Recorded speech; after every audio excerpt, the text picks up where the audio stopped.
Good afternoon. This is a hearing that is being called to order. This is the public hearing of the City Council Committee on Labor and Civil Service. The purpose of this public hearing is to hear testimony on both bill numbers 180577 and 180599. I recognize the presence of a quorum of committee members. Members of the committee in attendance are, to my left, Councilwoman Helen Gem, Councilman Al Taubenberger, and to my right, Councilman Alan Dom. We also have another member of the committee, Councilman Green, who was just here in the room. He's at his office. He'll be coming back down. I will now ask the clerk to read the title of the bill for consideration today. Bill number 180557. Bill number 180557, an ordinance amending Title 22 of the Philadelphia Code entitled Public Employees Retirement Code to expand Plan 16 to include certain employees, to change contribution rates for certain employees and the city, to amend various provisions relating to the Deferred Retirement Option Plan (DROP), and to make technical amendments, all under certain terms and conditions. And Bill number 180599, an ordinance amending Title 22 of the Philadelphia Code entitled Public Employees Retirement Code to provide for additional members of Plan 16, to change contribution rates, and to specify the stacked hybrid cap for certain employees, and to make technical amendments, all under certain terms and conditions. Thank you. The clerk will please call the first witnesses to testify on the bills. Jackie Dunn and Rob Dubois. Thank you. Good afternoon to each of you. Please state your names for the record and proceed with your testimony. Good afternoon, Councilwoman Parker, members of the committee. I am Jackie Dunn, Chief of Staff to the Finance Director. With me is Rob Dubois, Finance Director for the city. I'm here to testify in support of Bill number 180557, which will implement the pension reforms included in recent arbitration awards with the Fraternal Order of Police, Deputy Sheriffs and Register of Wills, and the International Association of Firefighters. The arbitration awards for the FOP and the IAFF require members to make additional contributions to the pension fund. Most current employees will pay an additional 0.92% in FY18 and a second 0.92% for a total additional contribution of 1.84% starting in FY19. New hires will pay an additional 2.5% above the contribution rates currently in effect. These additional contributions will increase the assets to the pension fund over time. For Deputy Sheriffs and Register of Wills employees, current members will participate in the tiered contribution structure in place for District Council 33. Under this tier system, members with higher annual salaries will pay a higher contribution rate.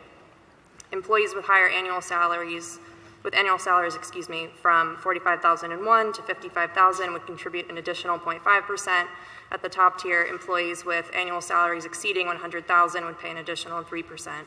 These additional contributions increase the assets of the pension fund over time. The award also requires new Deputy Sheriff and Register of Wills members to participate in Plan 16, the Stacked Hybrid Plan. The Stacked Hybrid Plan combines a traditional defined benefit for the first $50,000 of an employee's earnings with an optional 401k, with an employer match for earnings above this amount. The Stacked Hybrid Plan provides retirement security for city employees while also reducing the pension system's liabilities. The Deputy Sheriff and Register of Wills Award also removes the 2-year delay requirement to enter into the Deferred Retirement Option Program, or DROP, that was included in legislation enacted in 2011, but maintains the lower interest rate on DROP accounts established in that ordinance. Also, these arbitration awards require the additional employee contributions to be paid on top of the city's required annual contribution to the pension fund. This means that the city will pay more than what is legally required each year to improve the funding status of the plan more quickly. Over time, the reforms in these 3 awards will help improve the health of the city's pension fund. This concludes my testimony, and we are happy to answer any questions that you have. Thank you for your testimony. Any questions from my colleagues? I just want to, and I'll wait until after we actually finish with bill number 180599, and just briefly state to you, Ms. Dunn, that for both of these bills, I want to sincerely commend the administration along with labor here, representatives of our municipal employees, along with our council leadership and Council President Clark, and all of those who have been involved. I was sharing with Mr. DeBoe prior to this hearing that I did not know of any major municipality, any major city in the Big Ten who had achieved this magnitude of pension reform via the collective bargaining process. I mean, immediately to me, Detroit came to mind. There was a decrease in retirement benefits, but they were for existing retirees, but that was done in receivership through the courts. But you have done this through the collective bargaining process, so we have found a way in the best possible manner to enhance the city's fiscal health and balance that with the retirement security of our municipal workforce. So we wanted to say thank you for that. Councilwoman Gim, did I see your hand? No. No. Okay. Thank you. We want to thank you and other council members for all the support you've given in paying particular attention to this crucial issue. Are there any other questions or comments from members of this committee or anyone in the audience here left who wishes to testify? Okay, well, this will conclude the public hearing. Should we do the next bill? one? The next one. Okay, all right. Let's go to the next one. And let me also, for the record, clarify this. We noted when we opened that the bill numbers were 180577 and 180599. That first number was not accurate. The bill numbers are 180557 and 180599, and we will now hear testimony on bill number 180599. State your name for the record. Good afternoon, Councilwoman Parker, members of the Labor and Service Committee. I'm Rob Dubo, the city's finance director. I'm here to testify in support of bill number 180599, which would enact pension reforms for employees who are exempt from civil service, employees who are in civil service but not represented by a union, and for elected officials. With me is Jackie Dunn, Chief of Staff in the Office of Director of Finance. There's also amendments that we've presented to the clerk that would amend the bill to reflect the tentative agreement that we've reached with District Council 47. The tentative agreement still needs ratification, but so the terms would now apply to 47. There's no more important challenge facing the city's finances than its underfunded pension system. The general fund's pension costs have grown to over $400 million since FY01. Rather than growing stronger, while the city has been incurring those increased costs, the system has seen its funding percent drop by from almost 80% to 45%. Under this bill, current exempt and non-represented employees, current elected officials will participate in the tiered contribution structure.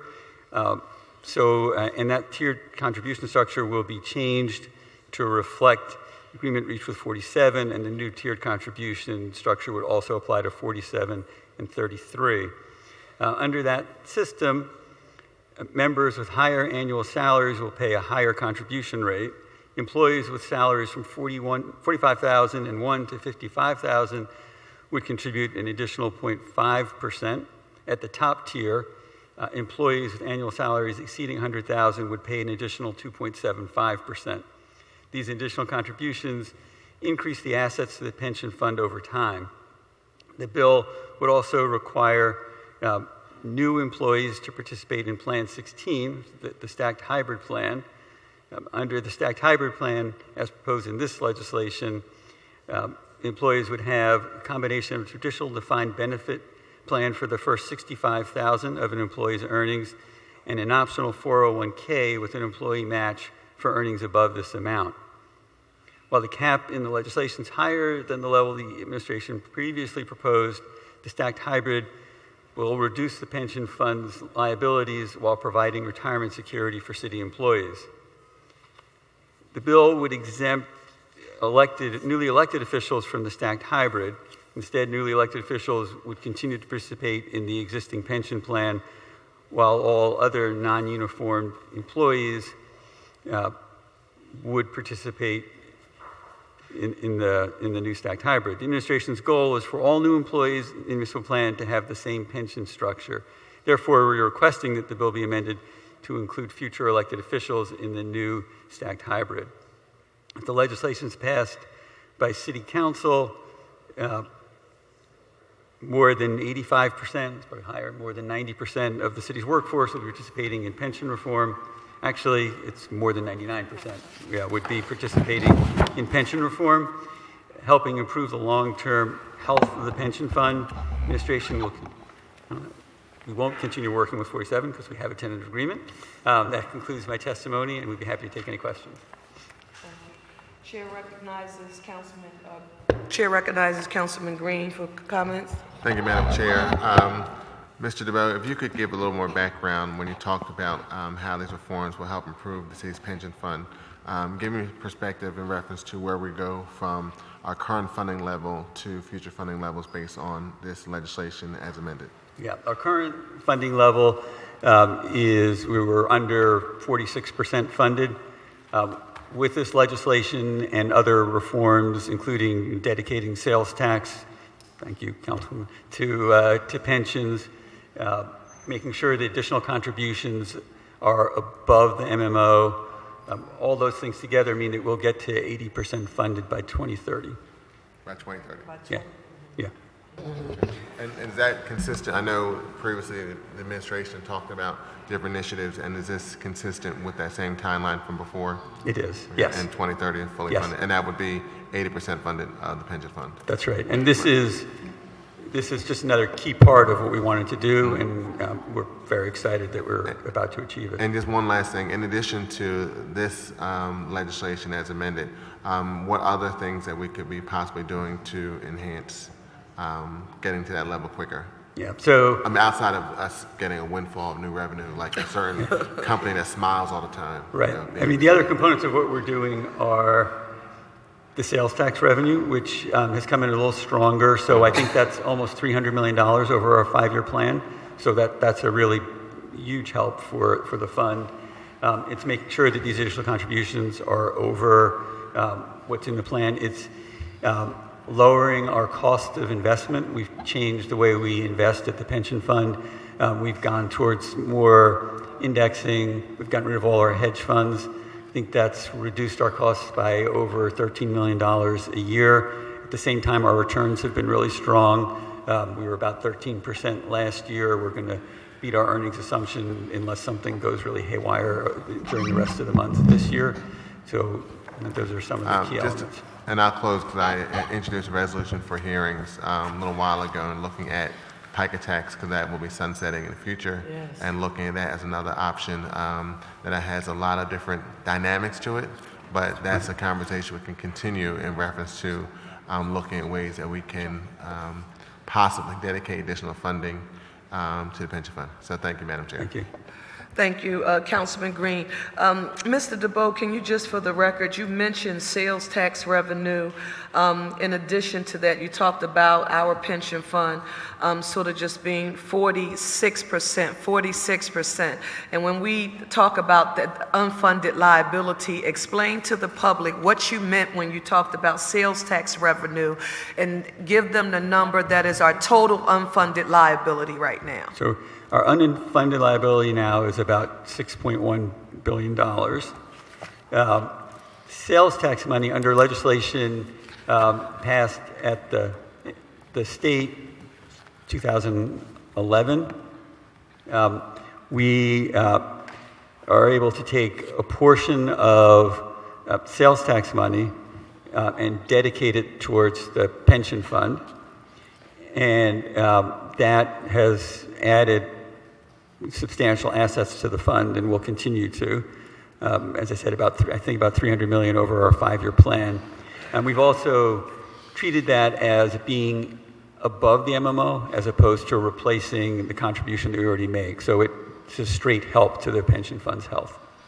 When you mentioned the $6.1 billion of unfunded liability, is that number, would I be accurate if I said that approximately $5.1 billion of that is attributed to Plan 67 that we often refer to as legacy costs, or would it be a little less than 5.1, maybe 5 billion? I think that's in the right range. I mean, it's predominantly the old plan into which people haven't been able to enter since probably 92.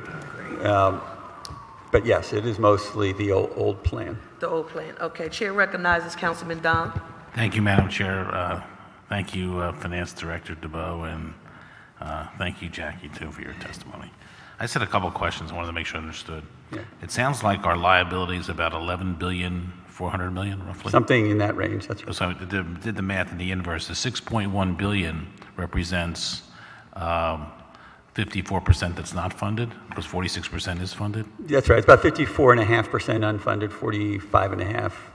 And to get to 80%, that would mean we would have to, how much in dollars would that be, lowering from the 6.1 that's unfunded? Is it about $3.5 billion? I think that sounds about right. But to remember that this is over 13 years, Right. so there are payments going out, earnings every year. So it's a little different from that, but that's the basic math. I know, but if it's over, if we're in 2018, you're saying 2030, so it's 13 years from now. We're going to catch up $3.5 billion on the pension. Yes. That's a great catch up if we can do it. Okay. It just seems like a big catch up, and isn't this still now considered the number one issue from our? Well, sorry, there's one other thing that I haven't said about what we're doing. We've also been lowering our earnings assumption every year. And when we lower our earnings assumption, it means that our contribution goes up. So one of the other big elements of this plan is increasing our contribution each year by making our earnings assumption more conservative. And so and the other question is it 15 or 16% of the annual budget of the city goes towards pensions? Yeah, it's about 16. 16. I think, it varies by year, but it's All right, in so that range. that's really, when you think about it, for every dollar we receive, we only get to work with 84 cents, basically.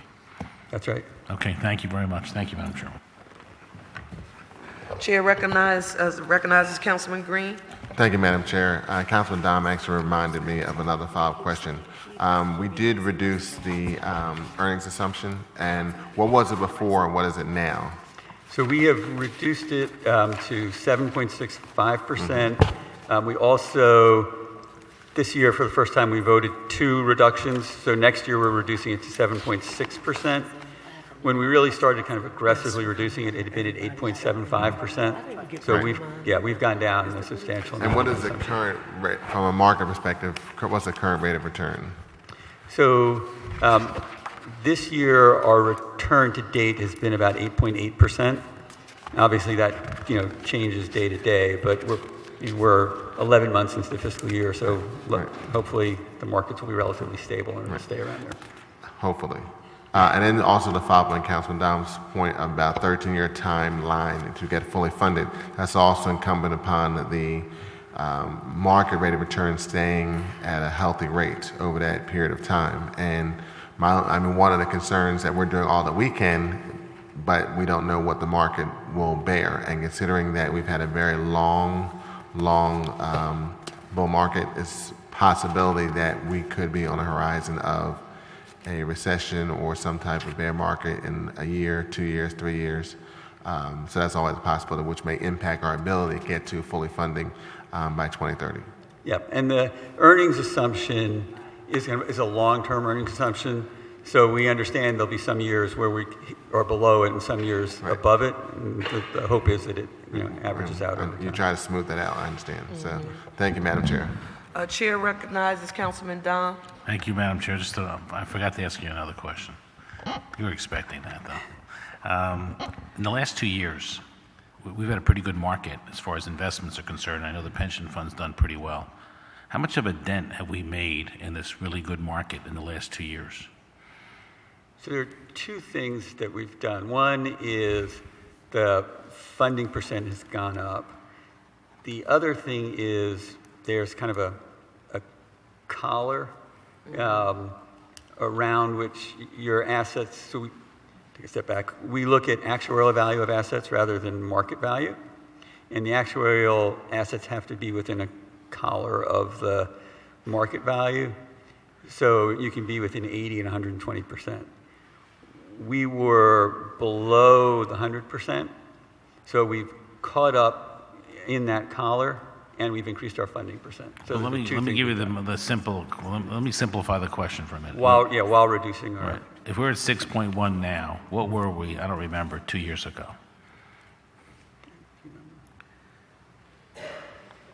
we'll get back to, I don't know that. Okay, all right, thank you. Thank you for your testimony. Thank you, Madam Chair. Thank you. Mr. DeBoe, I want to follow up on Councilman Green's comments relative to preparation if, in fact, another recession comes. And so while we are not expecting you to be magicians and project when a black swan effect is coming, I want you to, for the benefit of retirees who may be watching now, to share with them the reprieve that you received from Harrisburg relative to the city's minimum municipal obligation when we were in the midst of a crisis. What is that process, and how was the city assisted, and did Harrisburg help? Yeah. So state law has something called the minimum municipal obligation, and we're required to pay that each year. What the state did during our fiscal crisis is say that for 2 years, we could pay below that, it's called the MMO, below the MMO, so long as we made up the amount that we didn't pay with interest it gave us a set amount of time, and we actually paid it back early. So that was the kind of relief that we got. So in essence, it was really just some breathing room. We did make do, but it was when Right. we saw the climate begin to change, and as the market was turning around, and the city could meet its obligations to just provide general city services and to just fund itself. That's right. And the other thing that the pension board has done is try to look at the asset allocation to make sure that there are some protections against down markets. The goal is to participate as much as you can in the up market while not getting hurt in the down market. So that's what we try to look at too. Great. Final thing, and I know this is not, we heard from them specifically during our budget hearings, and I just wanted you to note for the record, since the issue of performance was brought up, I just want you to note for the record, because you may remember, my mind is a little cloudy right now, but for some odd reason, I remember reading an article, and I said I couldn't believe they printed this, that the city's fund actually performed better than some of the other surrounding counties. And I Yes. said, whoa, this has happened, but people wrote it. Can you just remind us for the record? Yes. So for fiscal year 17, our return was about 13%. And that compared favorably both to, we'd been compared to Montgomery County a few years. It was better than that. It was better than a couple of the state funds too. And then it was in the top quartile nationwide of returns. Okay, thank you. Are there any other questions from our colleagues? Is there anyone else here who wishes to testify on this bill? This will conclude the public hearing, and we will now go into the public meeting to consider the action to be taken on these bills today. We are now in the public meeting, and the chair recognizes Council Member Taubenberger for an amendment to Bill number 180557. Thank you, Madam Chair. I offer an amendment to Bill number 80557. A copy of the amendment has been circulated to all members of the committee, and I move the amendment to Bill number 180557 be approved. Is there a second? Second. It's been moved and properly seconded that the amendment to Bill number 180557 be approved. All those in favor of the motion will signify by saying aye. Aye. Those opposed? The ayes have it, and the motion carries, and the amendment to Bill number 180557 has been approved. The chair recognizes Councilmember Taubenberger for an amendment to Bill number 180599. Thank you, Madam Chair. I offer an amendment to Bill number 80599. A copy of the amendment has been circulated to all members of the committee, and I move that the amendment to Bill number 80599 be approved. Just want to note for the record, I don't know if, we just want to note that the bill number is 180599. And I may have taken off a one, Councilman, on your. Oh, I'm sorry. On yours, I may have taken off a one. Don't kill me. It's No, my I'm fault, not- not the councilman's. Is there a second? Second. It's been moved and properly seconded that the amendment to Bill Number 180599 be approved. All those in favor of the motion will signify by saying aye. Aye. Those opposed, the ayes have it, and the motion carries, and the amendment to Bill Number 180599 has been approved. The chair now recognizes Councilmember Taubenberger for a single motion on Bill Number 180557 as amended and Bill Number 180599 as amended. Thank you, Madam Chair. I move that Bill Number 180557 as amended and Bill Number 180599 as amended be reported from this committee with a favorable recommendation, and further move that the rules of council be suspended to permit first reading of these bills at the next session of council. Second. Second. It's been moved and properly seconded that Bill Number 180557 as amended and Bill Number 180599 as amended be reported from this committee with a favorable recommendation, and further move that the rules of council be suspended to permit first reading of these bills at the next session of council. All those in favor of the motion will signify by saying aye. Aye. Those opposed, the ayes have it, and the motion carries. Bill Number 180557 as amended and Bill Number 180599 as amended will be reported from this committee with a favorable recommendation, with a request that the rules of council be suspended to permit first reading at the next session of council. This concludes the business of the committee on the Committee of Labor and Civil Service for today. Thank you all very much for your attendance, and congratulations. Excellent. Thank you.